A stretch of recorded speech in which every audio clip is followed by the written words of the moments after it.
Sveiki, brangus klausytojai, su jumis Aušra ir podkastas 5 minutės. Savo burnos žodžiu.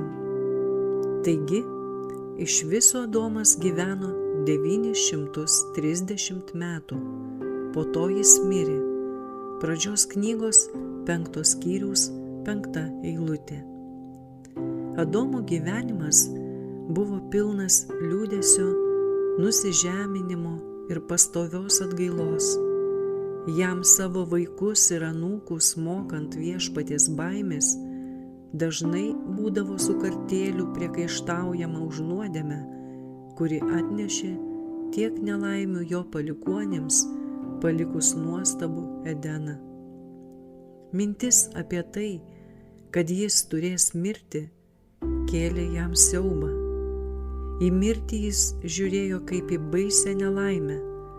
Labiausiai jis priekaištavo savo už savo nuodėmę. Per pažadėtąją auką jis maldavo Dievo atleidimo. Giliai jis jautė Dievo pyktį už savo nusikaltimą įvykdytą rojuje. Jis matė visuotinį iškrypimą, kuris paragino Dievą tvanu sunaikinti šios žemės gyventojus.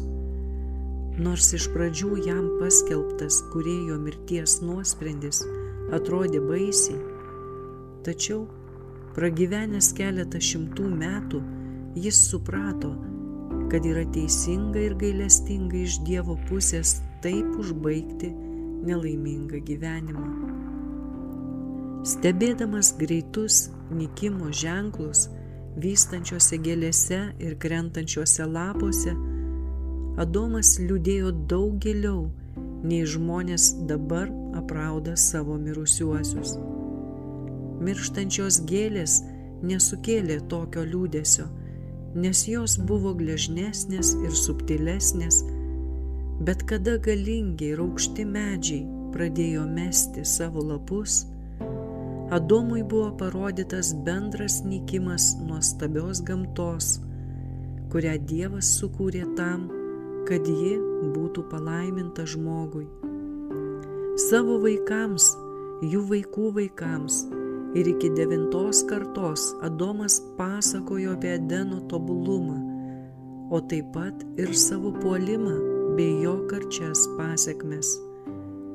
Jis pareiškė, kad nuodėmė, kokioje tamsoje ji beegzistuotų, bus nubausta. Jis ragino juos paklusti Dievui, kuris pasielgs su jais gailestingai, jei jie mylės ir bijos jo. Adomui buvo pavesta mokyti savo palikuonis viešpaties baimės ir savo pasižeminusio klusnumo pavyzdžių padėti jiems aukštai nešti aukas, kurios nurodė į ateisiantį gelbėtoją. Adomas kruopščiai saugojo tai, ką Dievas buvo jam atskleidęs, ir savo burnos žodžiu visą tai perdavė savo vaikams ir vaikų vaikams. Tokiu būdu Dievo pažinimas buvo išsaugotas. Su jumis buvo podkastas 5 minutės ir Aušra.